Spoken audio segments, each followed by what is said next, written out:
चलिए, तो पिछला क्लास में हम लोग याद करेंगे कुछ कुछ थ्योरी पढ़े थे, जिसमें से कूलाम का नियम था, ओम का नियम था, ये सभी चीज़ था, है ना। आज का जो क्लास होगा बेसिकली हम लोग स्टार्ट करने वाले हैं आज के क्लास में न्यूमेरिकल को, जिस थ्योरी के अकॉर्डिंग या जिस फार्मूला के अकॉर्डिंग हम लोग वहाँ पर सब फार्मूला को एडजस्ट किए थे और समझे थे, उसी के अकॉर्डिंग आज हम क्या करने वाले हैं, कुछ कुछ न्यूमेरिकल को करने वाले हैं। हालांकि बहुत ज़्यादा न्यूमेरिकल हार्ड नहीं होगा, बहुत ईजी होगा। पता है विद्युत वाले चैप्टर का जो न्यूमेरिकल है, कुछ बच्चे जो शुरुआत से नहीं पढ़े होते तो उनको लगता है कि न्यूमेरिकल हार्ड होता है, क्योंकि हम प्रीवियस क्लासेस के बच्चों से जो मतलब होता है ना एक मिल जाता है अनुमान कि बच्चा क्या कर रहा नहीं कर रहा, नहीं बना पाता है न्यूमेरिकल। तो इसका सबसे बड़ा रीज़न हो जाता है कि आप क्लास रेगुलर नहीं रह पाते हैं। आपका पिछला जितना भी क्लास हुआ उसको थोड़ा सा रिकॉल करेंगे, और पिछला अगर वीडियो आप लोग नहीं देखें तो पिछला वीडियो देखेंगे, तो उसके बाद क्या होगा ना कि आपको सब मालूम चलने लगेगा कैसे कैसे हुआ है। तो अभी तक हम लोग का पार्ट 1 और पार्ट 2 और पार्ट 3 ना, तीन या पार्ट 1 और पार्ट 2 दो लेक्चर ऑलरेडी क्या हुआ है ना, हम यूट्यूब पे अपलोड हो रही है, आप वहाँ से देख लीजिए। और इसके बाद आज का जो टॉपिक होगा वो पार्ट 3 है। तो नमस्कार मेरे प्यारे बच्चों, मैं सुमन कुमार सौर्या स्वागत करता हूं आपको हमारा यूट्यूब चैनल अभ्यास एजुकेशन में। और आज हम लोग न्यूमेरिकल का ये जो है पहला क्वेश्चन को देखने वाले हैं। तो समझते हैं ऑनलाइन और ऑफलाइन सभी बच्चे ध्यान से देखेंगे, क्या है या नहीं है उसको हम बहुत आसानी से डील करने का प्रयास करेंगे। अगर कोई तरह का डाउट है, ऑनलाइन में डाउट हो रहा है, तो आप कृपया करके नीचे कमेंट करें, और ऑफलाइन वाले बच्चे डायरेक्टली हमें बात करें, हमसे बोलें, ठीक है ना। तो समझते हैं, पहला क्वेश्चन है, किसी विद्युत बल्ब के तंतु में 0.5 एम्पियर, ये बोले तो क्या था एम्पियर, विद्युत धारा 10 मिनट तक प्रवाहित की जाती है। तो विद्युत परिपथ से प्रवाहित आवेश का परिमाण ज्ञात कीजिए। दैट मीन्स कि हमसे क्या क्वेश्चन कहा जा रहा है, विद्युत आवेश यानी विद्युत आवेश का परिमाण यानी क्यू का वैल्यू पूछ रहा है। क्या पूछ रहा है, क्यू का वैल्यू पूछ रहा है। दिया था 0.5 एम्पियर, जो ये वैल्यू दिया वो आई का वैल्यू दिया होगा डेफिनेटली। तो आई बराबर 0.5 एम्पियर, बोलो हाँ या ना, समझ में आ रहा कि नहीं आ रहा। अब देखिए टाइमिंग कितना दे रखा है, 0.5 एम्पियर का कोई करंट जो है वो 10 सेकंड तक प्रवाहित हो रहा है किसी तार में या कोई विद्युत बल्ब में, 10 मिनट तक प्रवाहित हो रहा है, ठीक है ना। तो जैसे 10 मिनट में हो गया, तो यहाँ पर जो चर्चा करेंगे वो प्रति सेकंड, इकाई सेकंड, यहाँ पर जो चर्चा करते हैं हम लोग वो प्रति सेकंड की बात करते हैं, इसलिए हमको टाइमिंग क्या करना पड़ेगा, सेकंड में कन्वर्ट करना पड़ेगा। सर तो सेकंड जो हो गया आपका टाइम बराबर 10 गुना 60 सेकंड में चेंज करने के लिए आप 60 से मल्टीप्लाई कर देते हैं, तो 600 सेकंड हो गया, बोलो हाँ या ना। आपको पिछला क्लास एक फॉर्मूला पढ़ाया गया था, आई बराबर क्यू बटे टी, याद करो, आई बराबर क्यू बटे टी। तो अब हमको क्या चाहिए ना, क्यू चाहिए, आवेश चाहिए। क्वेश्चन क्या बोल रहा है, आवेश का परिमाण, आवेश चाहिए। तो क्यू का अगर वैल्यू आप निकालते हैं बाबू, तो ये जो डिवाइड में टी है उधर जाके क्या हो जाएगा, मल्टीप्लाई, यानी कि क्यू बराबर क्या फॉर्मूला हो जाएगा, Q is equal to I into T, बोलो हाँ या ना। तो यहाँ पर आप देखिए Q बराबर आई इंटू टी, डायरेक्टली कैसे लाएं पता चला होगा आपको। अगर आपको कोई तरह का कन्फ्यूजन है तो आप नोट कर लीजिएगा अपना नोट्स में, चूंकि एक फार्मूला हम लोग पढ़े थे, आई इजकल टू क्यू बटे टी, तो उसी फार्मूला से ये फार्मूला आ गया, बोलो हाँ या ना। फार्मूला को एक्सचेंज कर सकते हैं कि नहीं कर सकते हैं। तो 0.5 एम्पियर आई का वैल्यू है और टाइम आपका 600 सेकंड, तो कुल मिलाकर अगर इसको मल्टीप्लाई करते हैं 600 पंचे कितना हो गया, 3000 हो जाएगा, टोटल 3000 हो जाएगा। तो एक अंक के बाद दशमलव है, दशमलव के यहाँ रख दिए, दशमलव के बाद पॉइंट का वैल्यू नहीं होता। तो अब आप ये बताइए कि जो आवेश होता है उसका ऐसा यूनिट क्या होता है, कूलाम, बोलो हाँ या ना। कल भी तो आप लोग पढ़े थे। तो 300 कूलाम आपका टोटल आंसर हो गया, यानी 10 मिनट तक अगर हम 0.5 एम्पियर का धारा प्रवाहित करेंगे किसी बल्ब में, तो उसका कितना आवेश प्रवाहित होगा, 300 कूलाम आवेश प्रवाहित होगा। चलिए हम समझते हैं अगला क्वेश्चन, बहुत इजी क्वेश्चन है, बहुत मस्त क्वेश्चन है और थोड़ा इंपॉर्टेंट क्वेश्चन है। किसी विद्युत मोटर 500 कूलाम आवेश 12 मिनट तक प्रवाहित करती है। एक कोई विद्युत मोटर है, क्या है, विद्युत मोटर जो 500 कूलाम आवेश कितने देर तक प्रवाहित हो रहा है, 12 मिनट तक प्रवाहित करती है। तो इस परिपथ में प्रवाहित विद्युत धारा परिकलित करें। दैट मीन्स कि क्या पूछ रहा है, विद्युत धारा, मतलब आई बराबर वाट, बोलो यस और नो। अगर आई बराबर हमसे पूछ रहा है तो हम ध्यान देंगे, थोड़ा सा समझेंगे। यार देखो आई बराबर पूछ रहा है, दिया क्या है, क्यू का वैल्यू दे दिया 500 कूलाम, कूलाम का जहां ही चर्चा होगा तो वो क्यू ही होगा, बोलो हाँ या ना। 12 मिनट यानी कि ये क्या है, टाइम 12 मिनट। अब बोलिए मिनट में आप रखेंगे क्या, किस में करेंगे कन्वर्ट, 60 से मल्टीप्लाई, 12 छके बोलो 12 6 हो जाता है 72 और 1 0 720 हो गया। इतना आपका क्या हो गया, सेकेंड हो गया। क्लियर है कि नहीं? अब आप देखिए कि इसका जो है कितना इलेक्ट्रिसिटी कंजप्शन हो रहा है, तो हम I बराबर निकालते हैं। I बराबर फॉर्मूला क्या होता है, Q बटे T, बोलो हाँ या ना। तो I बराबर Q बटे T होता है। चलिए हम लोग डायरेक्ट वहाँ पे बनाए देख लेते हैं, क्योंकि यहाँ पर जो है थोड़ा सा नीचे हो जाएगा जो कि वीडियो में नहीं दिख पाएगा, ठीक है ना। देखो सेम टू सेम है, हम जो बनाए वही है। क्लियर है कि नहीं? 500 कूलम दिया हुआ था।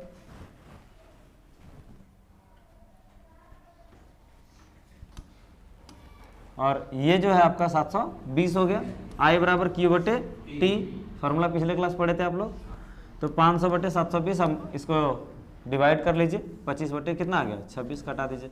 कटाने आता कि नहीं कटाने आता? पहले तो 1 0 से 1 0 ले लीजिए, बोलो हाँ या ना। फिर 2 से हो जाएगा ये 26 बार में, 2 से हो जाएगा ये 25 बार में, 36 हो जाएगा ना, 36 बार में। तो 36 और ये क्या हो गया 25, तो यहाँ मिस्टेक हो गया, ये क्या हो जाएगा 36, इसको कर लीजिएगा। बाकी 36 से 25 को डिवाइड कर लीजिएगा, देख लीजिएगा कितना आंसर आता है। 36 डिवाइडेड बाई 25, यहाँ एक पॉइंट देंगे, 1 0 हो जाएगा। 36 से कितना बार में कटेगा, डिवाइड कर पाइएगा? क्यों टाइम वेस्ट करें ये डिवाइड और मल्टीप्लाई में, कर पाएंगे कि नहीं कर पाएंगे? ये जो 25 आपके 26 हो गया है आपके नोट्स में, थोड़ा सा इम्प्रूवमेंट कर लीजिएगा, 36 हो जाएगा, वहाँ पर सुधार लीजिएगा सब कुछ, ठीक है ना। चलिए, ठंड काफ़ी है, आप लोग थोड़ा सा बचिए, नहीं तो फिर इसी तरह सर्दी वर्दी होते रहेगा। चलिए अगला क्वेश्चन पढ़े।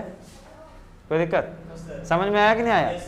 कौन कौन बच्चे अभी तक क्लास ऑप्शन किए थे, हाथ खड़ा करेंगे एक बार प्लीज। 1 2 3 4, हाथ खड़ा करिए। इतना आप लोग का क्या रीजन था एब्सेंट करने का? हाँ आप ही को बोल रहे हैं। हाँ, और किसका था इधर तुम्हारा? हाँ, दूसरा शादी में नाचो ना, आने वाला समय में तुम अपना शादी में खुद अकेले नाचेगी, बैल बहन देगा। सीरियसली बोल रहा हूँ, मजाक नहीं कर रहा। हाँ समझ रहे हो? इसका शादी में हम नाचेंगे, वाह। हमको अपने आप पर आश्चर्य लगता है, हम अपना शादी में खुद ही नाच पाएंगे कि नहीं नाच पाएंगे। अब पता चला नाचने के बाद नचवाने वाला आ गया तो बस जिंदगी बर्बाद। क्या चीज? सोचो, अभिषेक को खुद ही डर लग रहा है कि उसका शादी में खुद ही जाएगा कि नहीं जाएगा। अच्छा कोई बात नहीं, तुम्हारा छोटा भाई हो तो नहीं देखो अभी अकेले जाएगा खुद से। कोई विद्युत बल्ब 220 वोल्ट का, आप देखेंगे बल्ब वगैरह में वोल्टेज लिखा रहता, देखें तो कोई विद्युत बल्ब 220 वोल्ट का जनित्र से संयोजित है, या एक जनरेटर का जो पावर है कितना दे दिया 220 वोल्ट, यानी ये भी का मान दिया है, बोलो हाँ या ना। बोलता है इस बल्ब से 0.50 एम्पियर, यानी कि I का मान दे दिया है 0.5 एम्पियर। बोलो यार, प्रवाहित होते तो बल्ब का प्रतिरोध ज्ञात करें। प्रतिरोध का फॉर्मूला R बराबर, चलो हम लोग फॉर्मूला पढ़ते V समानुपाती I, किसका नियम से? ओम का नियम से। याद करो एक बार, रिकॉल करते हैं ओम का नियम। नियत ताप पर किसी चालक के सिरों के बीच का विभवांतर, नियत ताप पर किसी चालक के सिरों के बीच का विभवांतर, इसमें प्रवाहित धारा का समानुपाती होता है। ओम का नियम यही ना था। अब देखिए उसके बाद हम जब समानुपाती का चिन्ह हटा के यहाँ पर इक्वल का सिंबल लगाए थे, तो यहाँ एक मल्टीप्लाई किए थे R से। हमको R निकालना है तो क्या करेंगे, इधर V है इधर I मल्टीप्लाई, तो I से डिवाइड कर देंगे, बोलो हाँ या ना। तो R बराबर क्या हो गया, V बटे I। R बराबर V बटे I हो गया।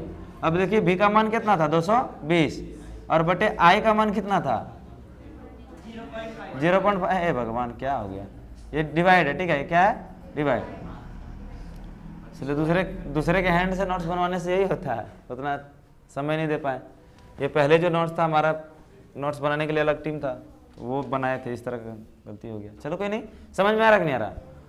तो छोटा मोटा कॉमन मिस्टेक आप लोग इग्नोर करिएगा, ठीक है ना। बड़े बड़े कोचिंग सेंटर में इतना छोटा छोटा गलतियाँ होती रहती है ठीक है। तो हम लोग क्या कर रहे हैं, यहाँ से पॉइंट को हटा रहे हैं, तो 1 0 ऊपर में आएगा कि नहीं आएगा? उम्मीद है आप बच्चा तो नहीं रहे हैं आप लोग। जैसे देखिए 220 है बटे 0.5 है, यहाँ से पॉइंट उड़ा देंगे, तो बच्चा हम करता था 10 से गुना। अब हम 10 से गुना करने के बजाय 1 0 लगा देंगे तो क्या तकलीफ है, बोलो हाँ या ना। ठीक है, अब 5 से इसको आप क्या कर दीजिए, सिंपली कटा दीजिए। 5 से 5 चौके 20, 5 चौके 20, 1 0 440 ओम। प्रतिरोध आर निकाल रहे हैं आप, क्या निकाल रहे हैं आप? आर। और आर का ऐसा यूनिट क्या होता है, ओम होता है। हाँ सर, आप दूरी चलते हैं तो किलोमीटर या मीटर लिखते हैं कि नहीं लिखते हैं, तो उसी तरह आपको लिखना पड़ेगा। आर का ऐसा यूनिट क्या होता है, ओम। कोई दिक्कत? ये आप डिवाइड कर लेंगे सर, कर लिए अपना नोट्स में? चलिए ठीक है।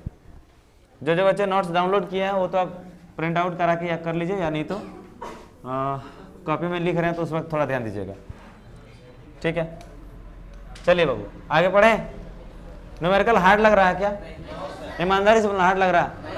चलिए, 9 वोल्ट का एक बैटरी है, देखो वोल्ट का बैटरी है, दैट मीन्स कि यहाँ पे V का वैल्यू दे दिया रहा, बोलो हाँ या ना।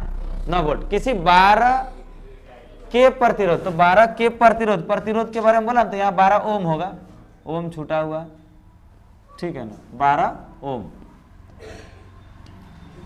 12 यहाँ ओम है। तो 12 ओम के प्रतिरोध के साथ क्या है, संयोजित किया गया है। तो इस संयोजन में प्राप्त प्रतिरोध क्या होगा? एक क्वेश्चन पूछ रहा आपसे। अच्छा, प्राप्त धारा क्या होगा? तो कितना धारा मिलेगा, यानी कि आई बराबर आपसे पूछ रहा है, क्या पूछ रहा है, आई बराबर आर का मान कितना दे दिया, 12 ओम, बी का मान कितना दे दिया, 9 वोल्ट। बोलो समझ में आ रहा कि नहीं आ रहा? तो आप देखिए भी, अभी आप फॉर्मूला पढ़े ही थे, भी बराबर आई इंटू आर, कुछ नहीं याद रखना, यही फॉर्मूला याद रखना। कैसे याद रखेगा, भी समानुपाती क्या पढ़े थे, आई, तो भी बराबर क्या होगा, आई के साथ आर गुना होगा कि नहीं होगा। अब हमको पूछ क्या रहा है, प्राप्त धारा, क्या पूछ रहा है, धारा। धारा बोले तो आई को निकालना है तो भी बटे आर करना पड़ेगा, क्योंकि आर इधर क्या है, मल्टीप्लाई, इधर आएगा तो क्या होगा, डिवाइड। कोई फॉर्मूला रटने की आवश्यकता पड़ रही है क्या साहब? नहीं याद करना है, एक भी फॉर्मूला आपको रटना नहीं है, बिल्कुल भी नहीं रटना। तो ये कॉन्सेप्ट के अकॉर्डिंग हम लोग काम करेंगे। भी बटे क्या हो गया, आर हो गया, ध्यान देंगे प्लीज। तो ये जो भी का वैल्यू है बाबू वो कितना है, 9 वोल्ट, और आर का वैल्यू कितना है सर, 12 वोल्ट, 12 ओम, सॉरी ओम। तो इसको अगर आप कटाएंगे तो 3 3 जा 9, 3 4 जा 12, दैट मीन्स कि 3/4। अब आप 4 से डिवाइड करने तो आता ही होगा, 4 इज डिवाइडेड बाय 3, तो 4 को करेंगे तो यहाँ 0 हो जाएगा, कितना बार में, 7 बार में 28, यहाँ कितना बच गया, 2, इस पॉइंट के बदले फिर 0 हो गया, तो कितना हो गया, 0.75 एम्पियर। विद्युत टोस्टर तथा विद्युत इस्त्री के तापन अवयव को शुद्ध धातु का न बनाकर मिश्र धातु का क्यों बनाया था? तो हमने बताया कि जो टोस्टर होता है जिससे हम लोग ब्रेड वगैरह को पकाते हैं, और जो इस्त्री होता है वो क्या होता है, आयरन। तो इसमें जो जिससे हीटिंग इफेक्ट, जो हीट करता है चीज को या उपकरण को, तो वो मिश्र धातु का बना होता है, वो शुद्ध धातु का बना नहीं होता। इसका मेन रीजन ये होता है क्योंकि जो मिश्र धातु होता है ना उसका प्रतिरोध क्या होता है, ज्यादा। जिसका प्रतिरोध ज्यादा होगा वो करंट को क्या करेगा, रोक के रखेगा, और करंट को रोक के कहाँ रख सकता है, वो फिर से रिलीज करेगा, हीट के रूप में वो क्या करेगा, अपना करंट को बाहर निकालेगा। हालांकि वो करंट नहीं निकलेगा, वो क्या, वहां से क्या निकलेगा, उष्मा निकलेगा, गर्मी निकलेगा। तो मिश्र धातु का प्रतिरोधकता शुद्ध धातु की अपेक्षा बहुत अधिक होती है। ताप में परिवर्तन से प्रतिरोधकता में परिवर्तन की दर अपेक्षाकृत कम होती है। देखो प्रतिरोधकता पिछले क्लास पढ़ाए थे ना, इकाई चालक के इकाई लंबाई में जितना प्रतिरोध होता है उसी को क्या कहते हैं, प्रतिरोधकता। प्रतिरोध पढ़ाए थे, किसी भी चीज में जो विद्युत धारा में रुकावट डालता है वो प्रतिरोध हो गया, और जो तार है उसका इकाई लंबाई में जितना प्रतिरोध होगा, जो तार है, सपोज करिए ये तार है, इसका इकाई लंबाई मतलब इतना सा टुकड़ा ले लिए, इसमें जितना भी प्रतिरोध होगा वही प्रतिरोध को हम लोग क्या कहेंगे, प्रतिरोधकता। प्रतिरोध को इंग्लिश में हम लोग कहते हैं रेसिस्टेंस, क्या कहते हैं, रेसिस्टेंस। तो यहां पर हम लोग समझ रहे थे ताप में परिवर्तन से प्रतिरोधकता में परिवर्तन की दर अपेक्षाकृत कम होता है, ठीक है। इसका मतलब प्रतिरोधकता जितना ज्यादा होगा ताप भी उतना अधिक होगा, ताप भी उतना ज्यादा होगा, ठीक है ना। अतः उच्च ताप पर शीघ्र ऑक्सीकरण नहीं होता, और इस तरह के पदार्थ का ऑक्सीकरण का मतलब देखो, अगर टेम्परेचर भी बहुत अधिक हो जाएगा ना तो वो चीज जल्दी से गलेगा या पिघलेगा नहीं। आप देखेंगे हीटर वगैरह में जनरली जो तार कॉयल लपेटा होता है वो बहुत ज्यादा क्या होता है, गर्म नहीं, अब बहुत ज्यादा गर्म होता है लेकिन वो पिघलता नहीं है, ठीक है ना। क्यों? क्योंकि इसका प्रतिरोधकता क्या है, काफी अधिक है। तो उच्च ताप पर ये बहुत जल्दी शीघ्र से ऑक्सीकरण नहीं होता। यही कारण है कि इस्त्री या टोस्टर आदि का जो तापन अवयव है वो किसके बने होते हैं, मिश्र धातु के बने होते हैं। अब हम समझते हैं एक क्वेश्चन, विद्युत संचरण के लिए काफी इंपॉर्टेंट क्वेश्चन होगा। विद्युत संचरण के लिए प्रायः कॉपर तथा एल्युमिनियम के तार का उपयोग क्यों किया जाता है?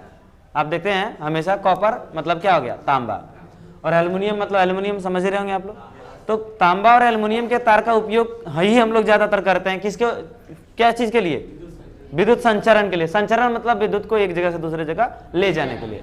तो ऐसा क्यों करते हैं? तो सर सिंपल सी बात है, आप देखिए जो अच्छा चालक होगा ना उसी के लिए हम लोग विद्युत का मतलब क्या हुआ, जहां पर चालक का मतलब क्या हुआ, जो अच्छा चालन करे। तो जो विद्युत को सुचारू रूप से कम खर्च किए बहुत आसानी से एक जगह से दूसरी जगह पहुंचा दे, तो वही ना अच्छा चालक माना जाएगा। तो समझिएगा, कॉपर तथा एल्युमिनियम विद्युत के अच्छे चालक हैं, तथा यहाँ जो कॉपर तथा एल्युमिनियम की प्रतिरोधकता बहुत कम है। तो जिसकी प्रतिरोधकता कम होगा वो करंट को ज्यादा लेके जाएगा। समझ में आ गया कि नहीं आ गया? जितना उसको इनपुट दे रहे हैं उतना ही वो क्या करेगा, आउटपुट देगा। लगभग थोड़ा बहुत कम होगा तार में, लेकिन लगभग उतना आउटपुट दे देगा वो। तो समझिएगा, इसलिए उसका प्रतिरोधकता क्या होता है, कम होता है। किसका प्रतिरोधकता कम हुआ, कॉपर और एल्युमिनियम का। बाकी और अगर तार की बात करें तो उसका प्रतिरोधकता क्या होता है, ज्यादा, जिसके कारण प्रतिरोध की मात्रा बढ़ जाएगा। तो करंट क्या ज्यादा मिलेगा या कम मिलेगा, कम। जिसका प्रतिरोध ज्यादा उसमें करंट क्या होगा, कम होगा। क्लियर है कि नहीं है? बोले समझ में आ रहा कि नहीं आ रहा?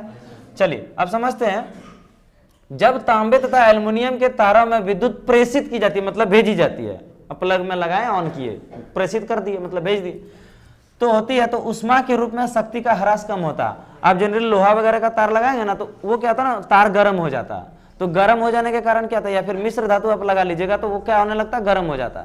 जैसे आप जैसे वो गर्म हो जाएगा तो उसमें करंट जो है वो तो गर्मी के कारण खत्म हो जाएगा। तो जो आउटपुट होगा वो क्या होगा, कम मिलेगा। मतलब जो बाहर में जो करंट निकलना चाहिए वो क्या होगा, कम निकलेगा।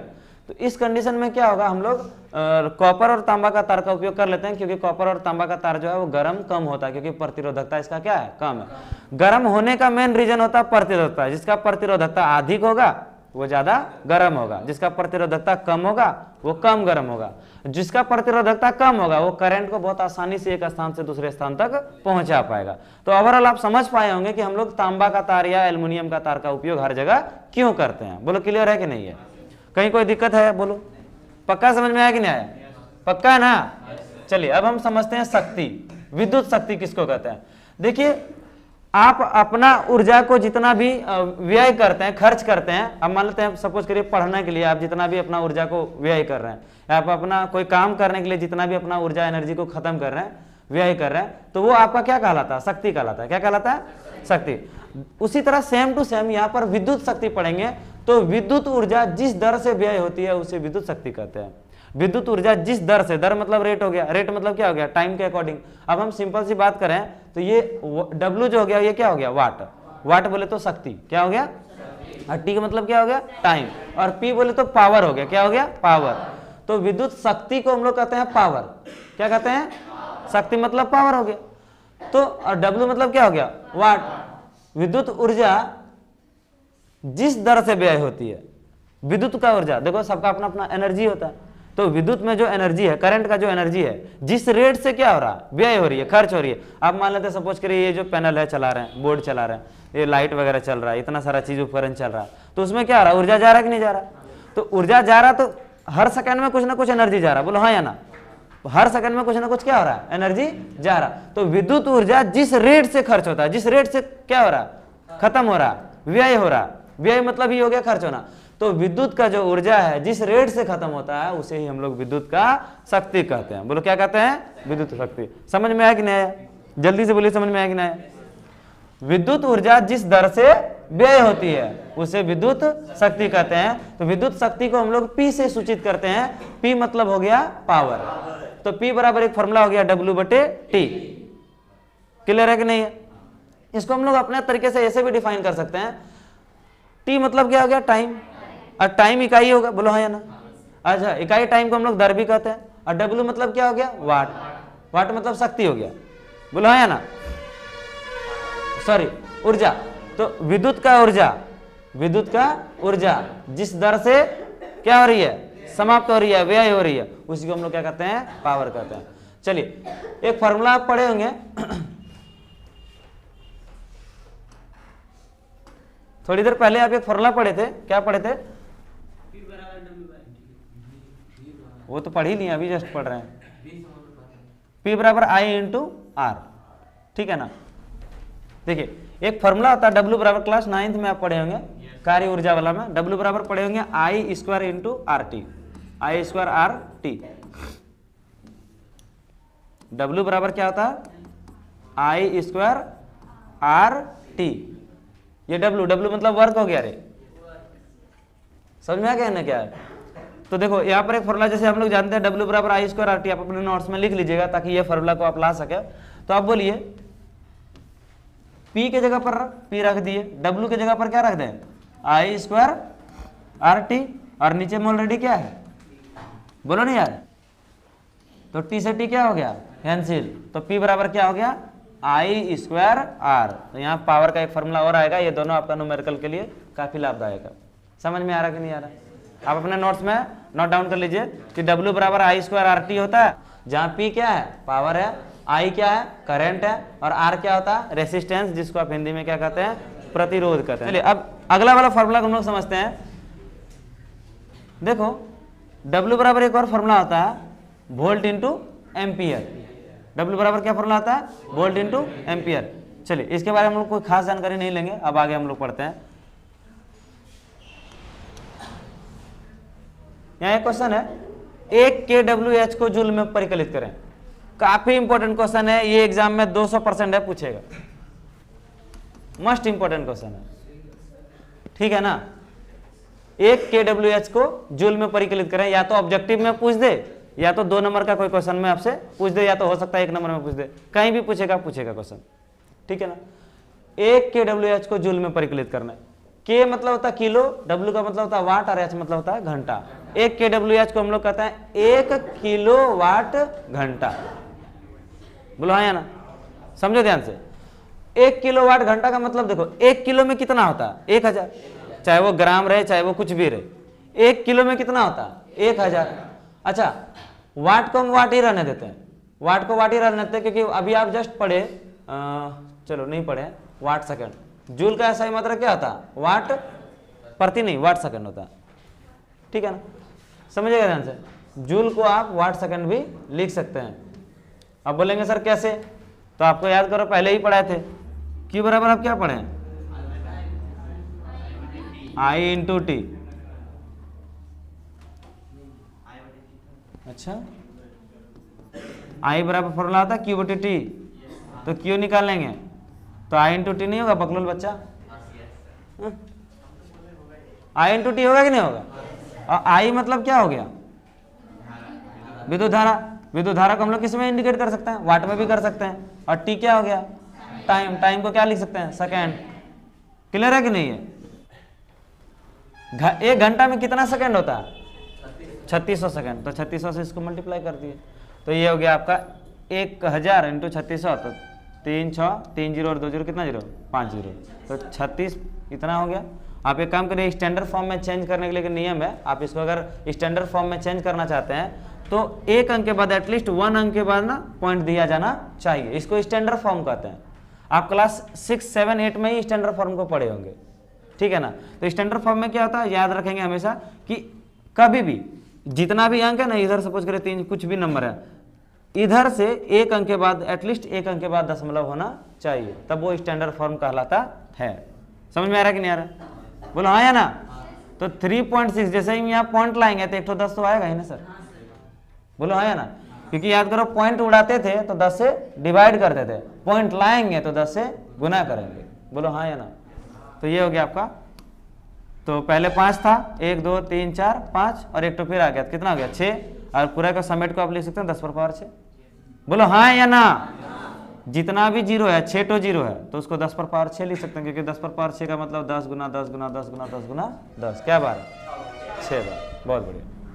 तो ये हो गया आपका इतना जूल। वाट सेकंड को ही हम लोग क्या कहते हैं जूल कहते हैं, वाट सेकंड को क्या कहते हैं जूल।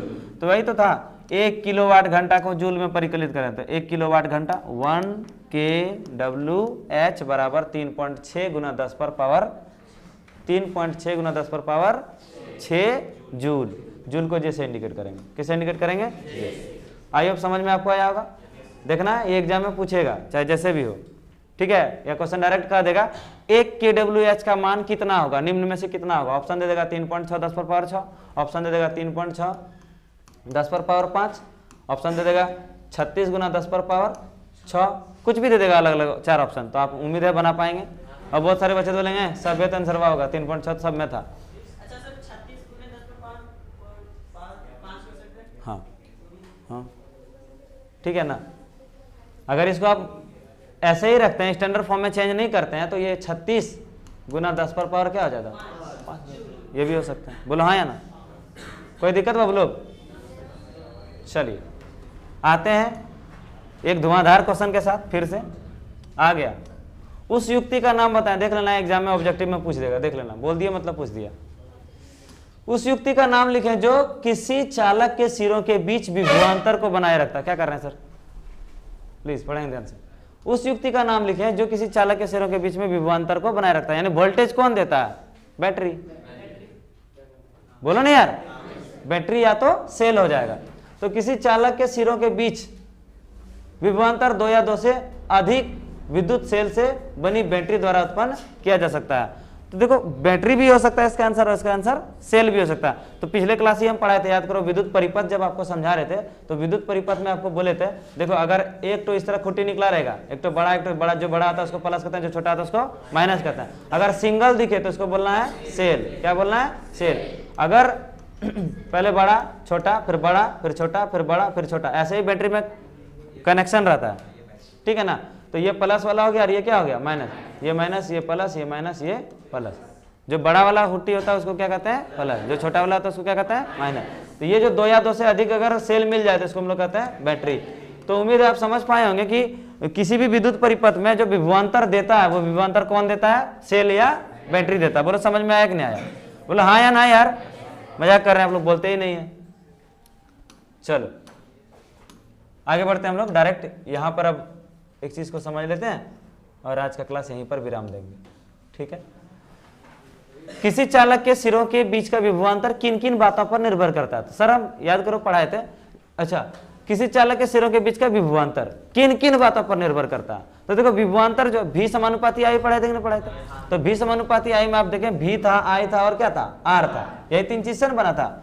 अब जरा देखिए अगर हम यहाँ से भी का मान निकाल लें तो आई और, बोलो यार, अगर हम भी का मान निकालेंगे तो आई इंटू क्या हो जाएगा, आर, यानी विभवांतर किस पर डिपेंड कर रहा है, आई और आर पर। ओम का नियम के अनुसार चालक के सिरों के बीच का विभवांतर उसमें प्रवाहित धारा का समानुपाती होता है, लेकिन कब, नियत ताप पर। क्लियर है कि नहीं। अब देखिए जहां आई चालक में प्रवाहित क्या है, धारा, आर क्या है, चालक का प्रतिरोध, और भी क्या था, विभवांतर। बोलो हाँ या ना यार। फिर से एक बार रिकॉल करते हैं, जल्दी से ध्यान दीजिएगा। ओम का नियम में पढ़े थे, नियत ताप पर किसी चालक के सिरों के बीच का विभवांतर, विभवांतर बोले तो वोल्टेज, नियत ताप पर किसी चालक के सिरों के बीच का विभवांतर, इसमें प्रवाहित विद्युत धारा का समानुपाती होता है, यानी भी समानुपाती आई। बहुत इंपॉर्टेंट ये लॉ है, ओम्स लॉ बहुत इंपॉर्टेंट है, परीक्षा में पूछेगा, देख लेना। तो भी समानुपाती क्या हो गया, आई। क्लियर है कि नहीं। तो समानुपाती हटा के क्या कर दिए हम लोग, आर पुट कर दिए, मल्टीप्लाई कर दिए। तो यहां से हम लोग भी का मान में देख रहे हैं आई और क्या आ रहा, आर, यानी किसी भी चालक का प्रतिरोध किन किन बातों पर निर्भर करेगा, तो आई और आर पर निर्भर करेगा। करंट बढ़ेगा, आर बढ़ेगा तो विभवांतर भी क्या हो जाएगा। समझ में आ रहा कि नहीं आ रहा। तो चलिए आगे बढ़ते हैं। सिंपल सी बात है, अगर करंट 5 एम्पियर हो गया और प्रतिरोध 2 ओम हो गया तो 5 दूनी कितना हो गया, 10। अगर और बढ़ा देंगे तो विभवांतर और बढ़ेगा कि नहीं बढ़ेगा। समझ में आ रहा कि नहीं आ रहा। अच्छा चलिए आवश्यक सूत्र देकर स्पष्ट करें। तो सूत्र तो हो गया भी बराबर आई इंटू आर। पूछेगा बहुत सारा बच्चा दिमाग में लगा क्या है सूत्र, क्या करें, क्या लिखें क्या ना लिखें, कंफ्यूजन का घर। और बहुत बच्चा ना हम जानते हैं, देखने तुम लोग न्यूमेरिकल बनाएगा ना, सीरियसली बोल रहे हैं आप लोग, जब न्यूमेरिकल बनाइएगा तो बी बराबर बोलेगा आई बटे आर होता है फॉर्मूला देखिएगा क्या बोलेगा, बी बराबर सर आर बटे आई होता है। कंफ्यूज करिएगा। ये कंफ्यूजन को दूर करने के लिए हम दिमाग में एक आइडिया अपने से खुद से लगाए थे कि हम कैसे ना भूलें। अगर हम भूल सकते हैं तो डेफिनेटली औरों तो भूलेगा, क्योंकि हम अपने टाइम में खूब बोलते थे फॉर्मूला, कैसे होगा कैसे होगा कैसे होगा। और उस वक्त थोड़ा बकलोल थे ना, रट लेते थे, वैटा होगा। रटने मत पूछो, माहिर थे बहुत, कुछ दे दिया ना एकदम एक बार देख लिए। मास्टर अगर पूछा हमसे ना टीचर तो डायरेक्ट एकदम कॉमा हलन तक उतार देते थे, सर यही होगा देख लीजिए ले। और टीचर झगड़ा कर लेते थे, 1 नंबर काट दिया ना सर से झगड़ा, नहीं हो ही नहीं सकता, आप जो लिखवाए वही लिखे, देखिए मिलाइए, कॉपी दिखाए आप वही लिखवाए थे एकदम कॉमा हलंत पूर्णविराम एवरीथिंग, मतलब जो होता ना सब डिट्टो छाप देते थे। मारेंगे ना चोरी करके कुछ भी याद करके। क्या हल्ला कर रहे हैं? चलिए इधर देखिए, ठीक है आगे बढ़े बाबू लोग, हाँ या ना? आगे बढ़े हाँ या ना? चलिए तो ये बात आपको समझ में आ गया। अच्छा हम बोल रहे थे ये फॉर्मूला को कैसे आप लोग याद रखिएगा। पिछले बार भी बोले थे पहले क्या आया है भी, उसके बाद क्या आया है आई। चलो बोलो कि सर हमको नहीं याद रहेगा भी आया कि आई आया। बोले बताओ शुरुआत में जब स्टार्टिंग हुआ होगा लाइफ, मैंने मनुष्य का जीवन आया होगा, तो उस वक्त सोच के देखो पहले बैटरी का आविष्कार हुआ होगा या पहले विद्युत का आविष्कार हुआ होगा? सोच के देखो, सोच के देखो, पहले बैटरी या पहले विद्युत? पहले बैटरी। छोड़ो हटाओ, अपने लाइफ में जरा सोच के देखो, जब तुम्हारे गांव में बिजली नहीं था तो आदमी टीवी या बल्ब या पंखा कौन चीज चलाता था? सोच, इतना दिमाग नहीं। अरे बकलोल जब करंट आया तो सभी आइबे न करेगा रे, मैंने बच्चा आवे न क्या डोड़ेर पहले से बांट रहा छोड़ा। हे भगवान, ओह बकलोल मतलब कमी नहीं है दुनिया, मानना पड़ेगा। हमारे गांव में जब बिजली नहीं हुए होंगे तो उस वक्त हम लोग घर में थोड़ा थोड़ा खुरपातित करिए लेते थे। पापा का टॉर्च का बैटरी खोल के बॉल जलाते थे। तो पहले तो बैटरी आया, बाद में ना करंट आया। इस बॉल जलाने के चक्कर में कितना बार लात जूता खाएगा, कौन बॉल कितना बार खराब किया उससे कोई ठिकाना नहीं है। रेडियो का स्पीकर खोल के उसमें झूठो बैटरी से जाके उड़ा देते थे, सोचते थे बोलेगा। पता नहीं कितना बुद्धिमान थे। डीजे वजे सपोज कर, डीजे तो छोड़ दो, बॉक्स वगैरह हुआ कर रहा था, तभी डीजे कहाँ था हम अपने समय में। तो जैसे बॉक्स वगैरह बजता था, ढिकचक ढिकचक आवाज कर रहा है, फिर कोई गा रहा था तो हम ना पर्दा खोल के देखते थे उसके अंदर में कौन कौन आदमी बैठ के ढोल बजा रहा है। ऐसे ऐसे होता था, ये सोच लेते थे। तभी बच्चा था ना तो दिमाग नहीं था उतना, तो सोचते थे उसका पूरा पर्दा खोले, फिर स्पीकर का जो पर्दा लगा था ब्लैक वाला वो खोलते थे, और फिर ना ऐसे उलग के देखते थे छोटका स्पीकर में साला इतना आदमी रहता कहाँ है, कौन गाता है कौन बजाता है, समझ नहीं आता। पूरा सोच सोच के परेशान तबाह थे। बाद में पता चला कि यहाँ कुछ और हो रहा है कांड। तो पहले क्या आया? बैटरी आया। हम लोग पहले किसको देखे हैं? बैटरी को। उसके बाद किसको सुने हैं? करंट को। इसलिए पहले भी फिर लिखना है आई, तो भी समानुपाती आई। ओम का नियम, नियत ताप पर किसी चालक के सिरों के बीच का, इतने तो, नियत ताप पर किसी चालक के सिरों के बीच का, कभी भी करंट पहले नहीं बोलना, क्या बोलेगा पहले? विभवांतर। नियत ताप पर किसी चालक के सिरों के बीच का विभवांतर, उसमें प्रवाहित धारा का समानुपाती होता है। ओम का नियम याद हो गया, खत्म। हाँ काफी इंपॉर्टेंट होगा, जरा ध्यान देंगे। एक कूलम आवेश की रचना करने वाले इलेक्ट्रॉन की संख्या परिकलित करें। हमको क्या पूछ रहा है यहाँ पर? इलेक्ट्रॉन की संख्या। क्या पूछ रहे हैं हमसे? इलेक्ट्रॉन की संख्या।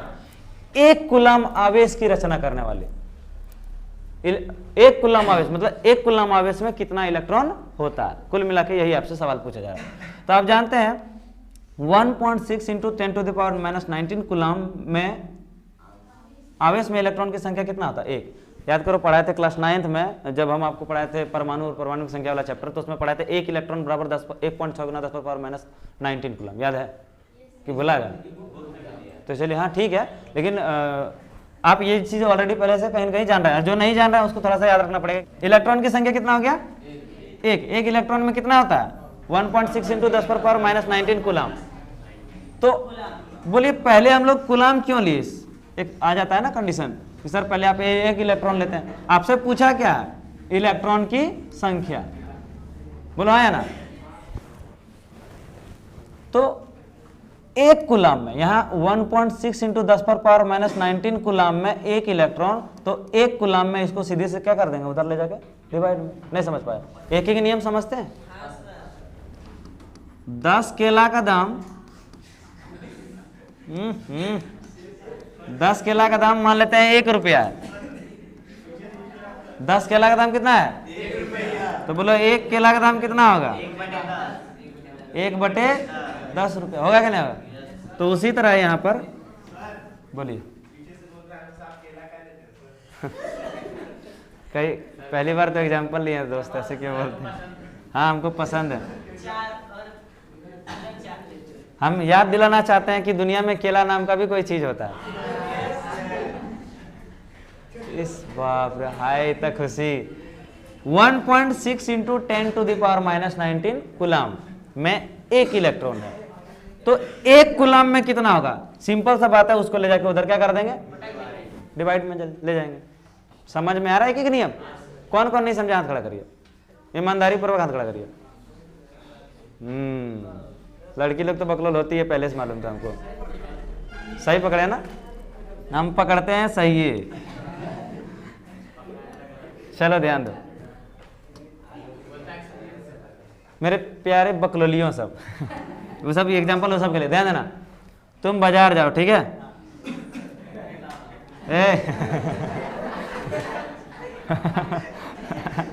क्या यार, और दुनिया में भी कोई चीज होता है।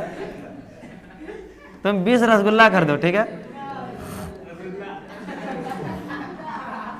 20 रसगुल्ला का दाम सपोज करो तुमको 100 रुपया पड़ा। कितना पड़ा? तो दुकानदार से बोलेगी क्या, भैया एक रसगुल्ला का दाम क्या होगा? तो बोलेगा देखो 100 को ना 20 से भाग दे दो। आता भाग देना? तो दुकानदार बोलेगा कटा के दिखाओ तो कितना होगा? बोलेगा 1 0 से 1 0 कट गया, 2 से 5 बार में। बोला मास्टर तो पढ़ाया ही है, सुमन सर तुमको पढ़ाया होगा कि एक रसगुल्ला का दाम कितना होता? 5 टका, है कि नहीं है? वही वाला बात हो गया यार। यहाँ थोड़ा सा ना लैंग्वेज लिख दिया है 2 लाइन में तो गड़बड़ हो जाता बच्चा। आपको टेंशन नहीं लेना, सिंपल सी बात है। 1.6 into 10 to the power minus 19 coulomb आवेश में इलेक्ट्रॉन की संख्या 1। तो ये इतना ना चाहकर हमको कितना चाहिए? 1 कूलम। क्वेश्चन बोल रहा था 1 कूलम, कितना पूछ रहा था? तो 1 कूलम आवेश में इलेक्ट्रॉन की संख्या। पन्ना हमारे पास बहुत बड़ा नहीं था इसलिए 2 लाइन में कर दी, बात समझ में आ रहा होगा। तो 1 कूलम आवेश में इलेक्ट्रॉन की संख्या है ना, number of electron in 1 coulomb, number of electron in 1 coulomb. तो क्या होगा? इधर 1 इलेक्ट्रॉन था बाबू, बोलो हाँ, तो 1 हो गया। और जो इधर टोटल नीचे में था, ये जो था इसको हम लोग क्या ले जाएंगे? नीचे, तो 1.6 हो जाएगा, बोलो हाँ या ना। ये पॉइंट को उड़ाएंगे तो ऊपर क्या हो जाएगा? ये जो स्टार है ना वो गुना है। आप लोग बहुत बार देखे होंगे कि टाइपिंग के टाइम में इस तरह का हो जाता है, ठीक है ना, गुना वाला चीज जो है वो स्टार बन जाता है, ठीक है। इसलिए भावना में नहीं बजाना तुम लोग। यहाँ गुना है तो 1 गुना 10 क्या हो गया? 10। और ये जो 10 पर पावर माइनस 19 याद करो, पढ़ाए थे, नीचे वाला ऊपर ले जाओ तो माइनस वाला क्या हो जाता? प्लस में, यानी 10 से कम 10 और 10 पर पावर हो गया 19 और नीचे में कितना हो गया? 16। बोलो हाँ, 19 था और 10 था, कितना हो गया? 20 हो जाएगा। 100 को हम अलग कर लिए तो 20 गो में से 100 अलग हो गया ना, 2 गो अलग हो गया, क्या बच गया? 18। बोलोगे सर आप क्या कर रहे हैं? हाँ, इसलिए क्योंकि हमको इसको स्टैंडर्ड फॉर्म में चेंज करना है। किस में कन्वर्ट करना है? स्टैंडर्ड फॉर्म में। इसको हिंदी में क्या कहते हैं हम लोग? स्टैंडर्ड फॉर्म को हिंदी में क्या कहते हैं? मानक रूप। नहीं, विस्तार अलग हो गया, प्रसारित एक्सपेंडेड फॉर्म हो गया। मानक रूप होता है हिंदी में, ठीक है ना, समझिएगा ध्यान से। 100 क्यों लाए? क्योंकि हमको 16 से कटाना था। 10 लाते ना तो फिर पॉइंट में आ जाता है, 0 आगे आ जाता है। 0 हम क्या बोले थे? कोई भी एक अंक के बाद हमेशा याद रखना, एक अंक के बाद सपोज करिए कि यहाँ पर 100 है और नीचे में 16 से आप डिवाइड कर रहे हैं 100 को, तो 16 से 16 छके 96। बोलो हाँ या ना? बोलो हाँ या ना? कितना बच गया? 4। 1 0 उतरेगा पॉइंट के बदले में 40। 16 दूनी 32, 16 48, 16 दूनी क्या हो जाएगा? 32। कितना उतर गया? 32। 8 उतर गया। बोलो हाँ या ना? माइंड में, दिमाग में काम हो रहा है? 8 हो गया, 1 0 उतार दिए फिर से पॉइंट के बदले में 1 0, तो 80 हो गया। तो 16 5 80, यहाँ पर दशमलव था 6.25। स्टैंडर्ड फॉर्म में या फिर आप इसको क्या बोले थे? मानक रूप में चेंज करने के लिए हमको एक अंक के जस्ट बाद में दशमलव चाहिए होता है। आप नहीं भी करेंगे तो कोई दिक्कत नहीं, आप ऐसे भी रख देंगे ना, ऐसे मल्टीप्लाई करके, तो वो भी आंसर आपका, कोई दिक्कत नहीं।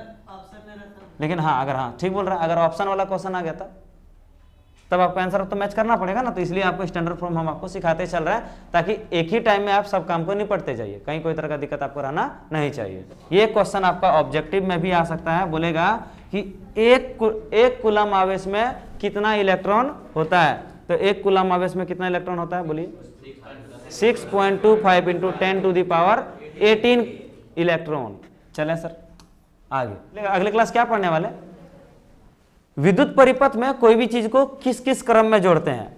आप लोग कई सारा इस तरह का एग्जाम्पल देखे होंगे, हम आपको बताते हैं। एक समांतर क्रम होता है, एक श्रेणी क्रम होता है। समानांतर क्रम और श्रेणी क्रम क्या होता है? आप देखे होंगे कभी बोर्ड से, बहुत सारा सॉकेट वाला बोर्ड होता है, उस बोर्ड में क्या होता है कि एक ही बार में बहुत सारा तार को क्या कर लिया, ले जाया जाता है ना। एक प्लग से एक मेंस को जोड़ दिए, मेंस मतलब कोई भी चीज़, जैसे सपोज करिए एक प्लग से एक बल्ब जलाए, एक दूसरा प्लग से दूसरा ट्यूबलाइट जलाएं, एक प्लग से एक पंखा चला दिए, एक प्लग से एक दूसरा सा कोई चीज़ चला दिए, तो वो जो है अलग अलग जा रहा है, क्लियर है कि नहीं।